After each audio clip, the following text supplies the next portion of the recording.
اعوذ باللہ من الشیطان الرجیم بسم اللہ الرحمن الرحیم۔ پانچویں رکوع میں ایک مکالمہ آ رہا ہے دو اشخاص کا۔ ایک شخص وہ ہے کہ جس کو اللہ نے دنیاوی نعمتیں جو بھی اس دور کی تھیں بھرپور دی ہیں، مادی وسائل بھرپور دے رکھے ہیں، اور وہ اس قدر اس کا معاملہ ٹھیک چل رہا ہے کہ ہوتے ہوتے اس کی نگاہ اب اللہ کی طرف سے ہٹ کر ان مادی اسباب و وسائل ہی پر جم گئی ہے، اس کا توکل اور اعتماد اسی پر قائم ہو گیا ہے۔ ایک دوسرا شخص ہے دنیاوی اعتبار سے مرفع الحال نہیں ہے، اس کے پاس دولت نہیں ہے، دنیاوی چیزیں نہیں ہیں، لیکن وہ اللہ تعالیٰ کی معرفت اسے حاصل ہے۔ وہ اس دولت مند آدمی کو کوئی نصیحت کرتا ہے کہ تم اللہ کو بھول گئے ہو، تمہیں چاہیے کہ ہم تمام چیزوں کے اوپر جو بھی اللہ نے تمہیں دی ہے اس کا شکر ادا کرو، اس کا حق ادا کرو۔ لیکن اس نے اپنے گھمنڈ میں آ کر اسے بہت تلخ جواب دیا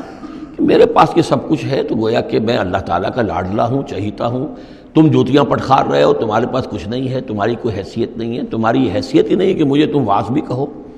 لیکن یہ کہ اس پر پھر جو ان کے درمیان معاملہ ہوا تو انہوں نے کہا اس شخص نے کہ ہو سکتا ہے کہ اللہ تعالیٰ تمہارے اس سارے دولت کو اور مال و اسباب کو ضائع کر دے، لیکن یہ کہ اس نے کہا کیسے ہو سکتا ہے، میں نے سارا بندوبست ٹھیک کیا ہوا ہے۔ بہرحال نتیجہ یہ نکلا کہ اللہ تعالیٰ نے اس کی اس پوری دولت کو ایک طریقے سے ضائع کر دیا، اور پھر وہ اپنے ہتھیلیاں ملتا رہ گیا، کف افسوس ملتا رہ گیا، اور اس نے کہا ہائے کاش کہ میں نے اپنے رب کے ساتھ شرک نہ کیا ہوتا۔ حالانکہ اس پورے رکوع میں کہیں کسی دیوی کا، دیوتا کا، کسی اور الہہ کا کوئی ذکر نہیں ہے۔ تو اس رکوع میں سمجھنے کی بات یہ ہے کہ ایک شرک ہے مادہ پرستی کا شرک، مادی اسباب و وسائل پر اتنا تکیہ ہو جائے، اتنا توکل ہو جائے، اتنا اعتماد ہو جائے کہ پھر اللہ تعالیٰ کو انسان بھول جائے، مسبب الاسباب پر سے نگاہ ہٹ جائے، اور وہ سمجھے کہ سارا اعتماد اور توکل میرا ان مادی اسباب و وسائل پر ہے۔ تو یہاں گویا کہ اس نے ان مادی وسائل و اسباب ہی کو اپنا معبود بنا لیا ہے۔ تو یہ شرک ہے جو اس دور کا سب سے بڑا شرک ہے۔ اس دور میں بت پرستی کا شرک بہت کم رہ گیا ہے، اب ستارہ پرستی کا شرک کہاں رہ گیا ہے؟ کون لوگ ہیں جو ستاروں کو پوجتے ہیں؟ اب تو انسان سمجھتا ہے ستاروں تک تو ہم پہنچ ہی جائیں گے، ہمارا علم تو پہنچ ہی چکا ہے، چاند تک ہم اتر آئے ہیں، اب چاند کو کون پوجے گا؟ یہ جو اب ساری جو ہے اب جو پوجا پاٹ ہو رہی ہے وہ تو مادہ پرستی کی ہے، وہ دولت کی ہے، وہ در حقیقت یا وہ نظریاتی طور پر وطن پرستی ہے، اس کا ایک شرک ہے۔ تو یہ اس دور کے شرک کو سمجھنا بہت ضروری ہے، اور یہ رکوع اس اعتبار سے کہ اس میں کسی دیوی دیوتا کا ذکر نہیں ہے۔ تو شرک کون سا کیا اس نے؟ وہ شرک یہی ہے کہ اس نے دنیاوی مال و اسباب اور مادی اسباب و ذرائع کے اوپر اپنے سارے توکل کو جو ہے اس کے ساتھ منسلک کر دیا، یہی گویا کہ اس کو معبود بنا لینا ہے۔ وَاضْرِبْ لَهُم مَثَلَ الرَّجُلَيْنِ، ان کے لیے بیان کیجئے دو اشخاص کی مثال۔ جعلنا لأحدهما جنتین من اعناب، ان میں سے ایک کو ہم نے دیے تھے دو باغ انگوروں کے، وحففناہما بنخل، اور ان دونوں کو گھیرے میں لیا ہوا تھا کھجوروں کے درختوں نے۔ اب دیکھیے کہ انگوروں کی بیلیں ہیں، اور چونکہ ادھر ادھر سے ہوا تیز نہ آئے تو کھجوروں کے جھنڈ جو ہیں وہ چاروں طرف لگے ہوئے ہیں، تاکہ ان کے مابین جو اس کی انگوروں کی بیلیں ہیں وہ بڑی محفوظ ہیں۔ وجعلنا بینہما زرعا، ان کے درمیان کھیتی بھی تھی، یعنی یہ کہ اناج کا سامان بھی ہے اور انگوروں کی بیلیں بھی ہیں، اور یہ کہ کھجوروں کے درخت بھی ہیں۔ کلتا الجنتین آتت اکلہا، اور وہ دونوں باغات اپنا پھل دیتے تھے، ولم تظلم منہ شیئا، سال بسال پھل آ رہا ہے، سال ہر سال ہو گئے، ہر سال پھل آ رہا ہے، اس میں کوئی کمی نہیں کرتے تھے۔ جب یہ چیز چلتی رہتی ہے تو آدمی کا خود بخود ایک توکل جو ہے وہ اس چیز کے ساتھ وابستہ ہو جاتا ہے، وہ بھول جاتا ہے کہ اس کی اللہ تعالیٰ کے فضل و کرم سے ہے یا اللہ کے اذن سے ہے، بلکہ یہ کہ وہ انہی چیزوں کو سمجھ بیٹھتا ہے کہ یہ دائم ہے اور قائم ہے۔ وَفَجَّرْنَا خِلَالَهُمَا نَهْرًا، اور ہم نے ان کے مابین ایک نہر بھی نکال دی تھی، آب پاشی کا بھی پورا نظام موجود ہے۔ وَكَانَ لَهُ ثَمَرٌ، اور اس کے میوے بھی تھے، یعنی یہ بھی تھا کہ باغ جو ہے پھلا ہوا اس وقت، انگور بھی ہیں اور کھجور بھی جو ہے درخت جو ہیں لدے ہوئے ہیں، اور ایک اس کا مفہوم یہ بھی ہے میرے نزدیک جو زیادہ راجح ہے کہ اس کو اولاد بھی اللہ نے خوب دی تھی۔ جیسے درختوں پر پھل لگتا ہے تو انسان کے لیے اس کی اولاد جو ہے اس کے پھل کی حیثیت رکھتی ہے، تو گویا کہ اس کو اولاد بھی ملی تھی۔ فقال لصاحبہ وہو یحاورہ، تو کہا اس نے اپنے ساتھی سے، ان سے وہ گفتگو کر رہے تھے، آپس میں گفتگو کر رہا، انا اکثر منک مالا واعز نفرا، میں تم سے کہیں بڑھ کر ہوں مال میں اور نفری میں۔ اب یہ نفری کے حوالے سے میں نے کانا لہو ثمر، اس کے بیٹے بھی تھے، اولاد بھی تھی، تو اس کے حوالے سے وہ نفری کی بات بھی کر رہا ہے، میرے بازو بھی بہت ہیں۔ وَدَخَلَ جَنَّتَهُ، اور وہ داخل ہوا اپنے باغ میں، وَهُوَ ظَالِمٌ لِنَفْسِهِ، اور وہ اپنے جان پر ظلم کر رہا تھا، یعنی اسی گمراہی کے اندر مبتلا تھا، قال ما اظن ان تبید هذه ابدا، انہوں نے کہا میں نہیں سمجھتا کہ یہ باغ بھی کبھی اجڑ سکتا ہے۔ کیا مجھے دھمکا رہے ہو کہ اللہ تعالیٰ جو ہے کہیں تم میری یہ دولت سلب نہ کر لے؟ دیکھو میں نے کھجوریں کس حساب سے یہاں پر لگائی ہیں کہ کوئی اگر آئے بھی، کوئی باد سرسر آئے یا کوئی اور بھی ہوا کا تیز لو کے جھونکے آئیں تو وہ میری انگوروں کے بیلوں تک نہ پہنچے۔ یہ گویا کہ سینٹینلز کھڑے ہوئے ہیں، کھجور کے درخت جو ہیں وہ روک رہے ہیں۔ پھر میں نے یہاں پہ آبپاشی کا نظام ہے، میرے نہر چلی ہوئی ہے، ما اظن ان تبید هذه ابدا، میں نہیں سمجھتا کہ میرا یہ باغ جو ہے کبھی یہ کہ برباد بھی ہو سکتا ہے۔ وما اظن الساعة قائمة، اور یہ جو تم قیامت وغیرہ کی بات کر رہے ہو، اول تو میرا گمان نہیں ہے کہ کوئی قیامت کھڑی ہونے والی ہے۔ وما اظن الساعة قائمة، میں نہیں سمجھتا کہ یہ قیامت ہونے والی ہے۔ ہاں ڈکوسلے سے ہیں، کچھ بڑوں سے سنا تو ہے، اور یہ کہ وَلَئِن رُدِدتُّ إِلَىٰ رَبِّي، اگر مجھے لوٹا ہی دیا گیا اپنے رب کے پاس، لَأَجِدَنَّ خَيْرًا مِّنْهَا مُنْقَلَبًا، تو مجھے وہاں لازماً ملے گا بہت بہتر لوٹ کر۔ اب اس کے اندر ایک فلسفہ ہے ان کا کہ جب اللہ نے مجھے یہاں دیا، اللہ کے وہ منکر نہیں تھے، اللہ نے مجھے یہاں دیا ہے تو اس کا مطلب یہ کہ میں چہیتا ہوں، لاڈلا ہوں، یا اللہ نے مجھے کچھ صلاحیتیں دی ہیں، میں نے بڑی عمدہ پلاننگ کر کے باغ بنائے ہیں، سارا اس کا بندوبست کیا ہے، تو یہ میری جو صلاحیت ہے، یہ اللہ کی دی ہوئی جو میرے اندر ہے، یہ جو خیر ہے، یہ کہاں چلا جائے گا؟ آخرت میں بھی مجھے پھر ملے گا اور اس سے بہتر ملے گا، اور تم جیسے یہاں جوتیاں پٹخار رہے ہو ایسے وہاں پٹخارو گے۔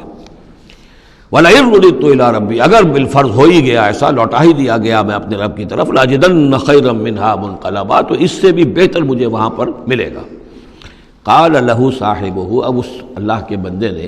جو نیک بندہ تھا کہا اس سے، اس کے ساتھی نے، وَهُوَ يُحَاوِرُهُ، اور ان سے گفتگو کر رہا تھا، أَكَفَرْتَ بِالَّذِي خَلَقَكَ مِن تُرَابٍ، کیا تو نے کفر کیا اس ہستی کا جس نے تجھے مٹی سے بنایا، ثم من نطفہ، پھر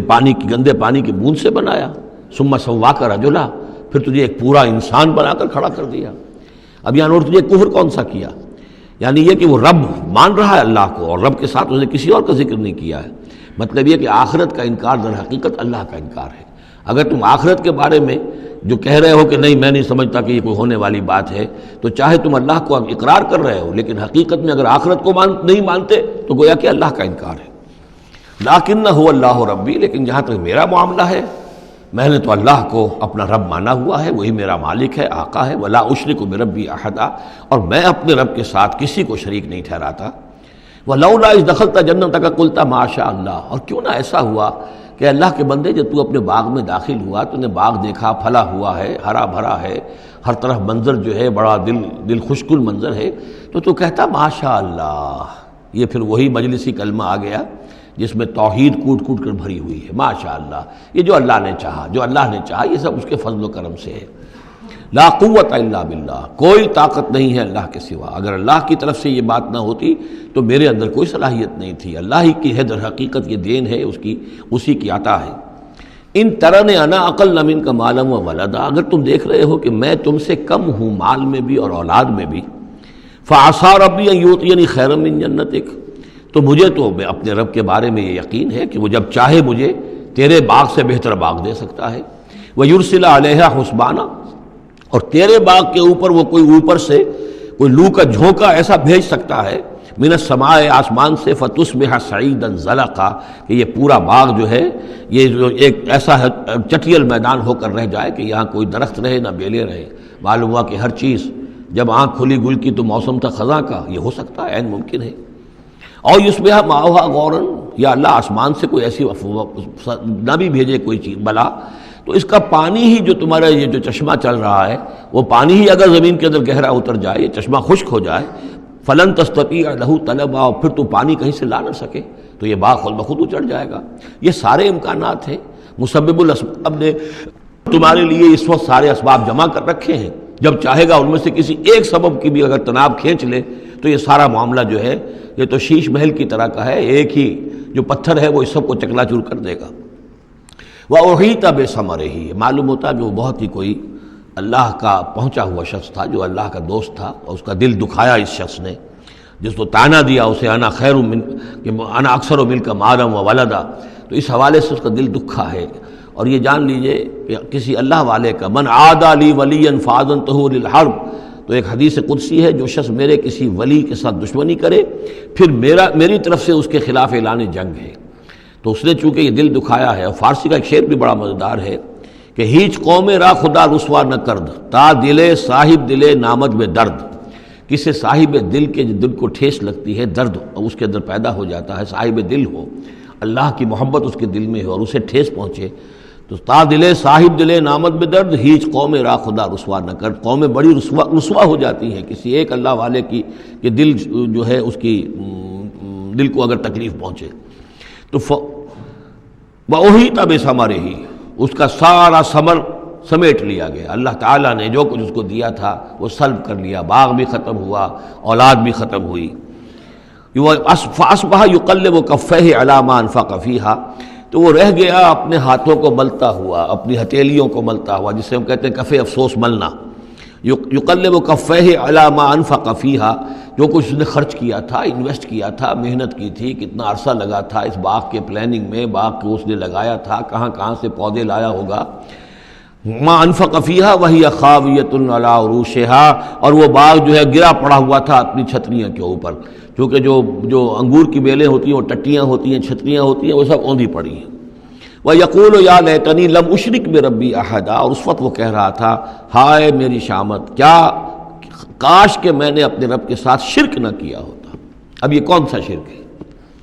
اس پوری اس گفتگو کے اندر کہیں کسی دیوی کا، دیوتا کا، کسی کا ذکر نہیں ہے، کسی کی شفاعت کا ذکر نہیں ہے۔ یہ ہے ہمارا آج کا نقشہ مادہ پرستی کا، آج کی ہماری ذہنیت جو ہے پوری کی پوری اس رکوع کے اندر موجود ہے۔ وَلَمْ تَكُنْ لَهُ فِئَةٌ يَنْصُرُونَهُ، اور نہ ہوئی پھر اس کی کوئی جماعت، کوئی اس کی فوج ہوتی جو اس کی مدد کرتی من دون اللہ، اللہ کے مقابلے میں۔ وَمَا كَانَ مُنْتَصِرًا، اور نہ ہی وہ اس قابل تھا کہ کسی سے انتقام لے، کس سے انتقام لے، سارا فیصلہ تو اللہ کی طرف سے ہوا ہے۔ هُنَالِكَ الْوَلَایَةُ لِلَّهِ الْحَقِّ، یہاں تو حکومت اور اختیار کل کا کل اللہ ہی کے لیے ہے، سچے اللہ کے لیے جو الحق ہے۔ یہ ولایا ہے واو کے زبر کے ساتھ۔ والی کہتے ہیں حاکم کو، مالک کو والی، والی سے ولایا بنتا ہے۔ ولی کہتے ہیں دوست، پشت پناہ، اور اس سے ولایا بنتا ہے، ولایت باہمی۔ اللہ ولی الذین آمنوا یخرجہم من الظلمات الی النور، اور الا ان اولیاء اللہ لا خوف علیہم ولا هم یحزنون، یہ ولایت ہے واو کے زیر کے ساتھ۔ اور والی ہونا کسی کا، فلاں ملک کا والی فلاں تھا، یعنی وہاں کا حکمران تھا، بادشاہ تھا، تو یہاں کی بادشاہی، یہاں کا اختیار، ہنالک الولایۃ للہ الحق، کل ولایت اللہ ہی کے ہاتھ میں ہے۔ ہوا خیر ثوابا و خیر عقبا، یقیناً وہی بہتر ہے انعام دینے والا، اور وہی بہتر ہے نتیجے کے اعتبار سے، عاقبت کے اعتبار سے۔ صدق اللہ العظیم۔